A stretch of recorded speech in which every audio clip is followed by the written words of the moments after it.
Здравствуйте, самые лучшие зрители! Меня зовут Полина. Вы все помните те большие проекты «Лоскутное одеяло», которые я шила из этих тканей. Вы свидетели. На моем канале уже образовалась целая секта любителей лоскутного одеяла. Секта свидетелей лоскутного одеяла. Поэтому быстренько подписывайтесь на канал и смотрите видео до конца, пока нас не запретили. А сегодня все обрезки соберем и приведем их к общему знаменателю.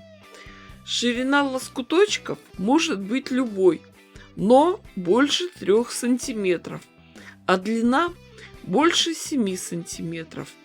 И еще для работы понадобятся полоски клеевого флизелина шириной 7 сантиметров. Приступаем к работе за швейной машинкой. На полоски клеевого флизелина начинаем нашивать мелкие лоскутки.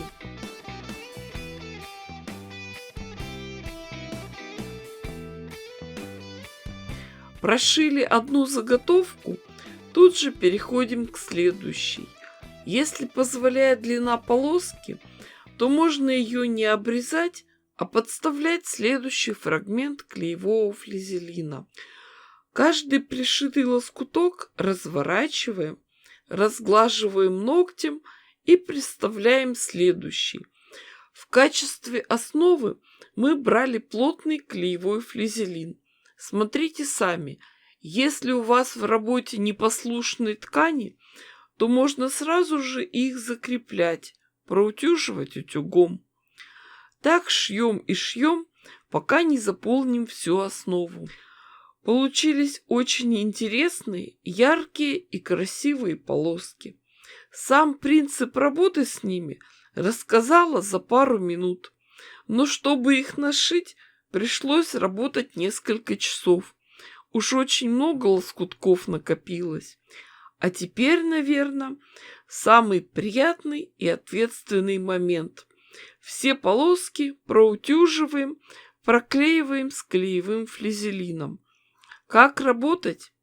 Поставили сухой утюг и держим несколько секунд.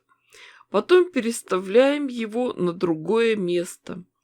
Склеиваемые ткани можно трогать только после остывания. Подготовленные полоски надо подровнять.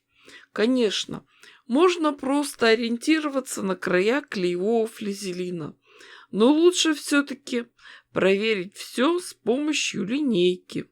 Вы же помните, какая кучка невразумительных обрезков была в начале работы. А теперь получилась невразумительная пестрота полосок. Кто-то сказал, от перемены мест слагаемых сумма не меняется. Это потому, что они, эти лоскутки, еще не приведены к общему знаменателю. Нужна идея, которая бы их соединила. Темно-синяя ткань. Сами видите, как заиграли, засветились все яркие лоскутки. Я дала вам подсказку, как можно использовать совсем маленькие кусочки-лоскуточки. А теперь небольшой секрет, как их лучше хранить. Ведь лучше не дожидаться, когда этих обрезков накопится очень много и придется долго и упорно шить заготовки.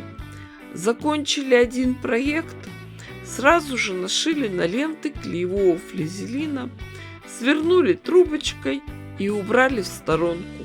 А потом, когда накопится много таких рулончиков, можно сшить большое лоскутное одеяло или использовать сразу.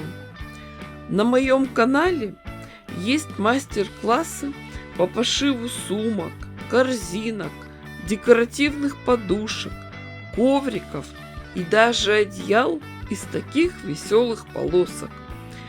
В общем, девочки, развлекайтесь как можете и ни в чем себе не отказывайте. Всем желаю удачи в творчестве и всего самого наилучшего в жизни. Подписывайтесь на все мои каналы на Ютубе, Яндекс.Дзен, в группы в Одноклассниках и ВКонтакте. С вами была Полина. Всем пока-пока и до скорых встреч!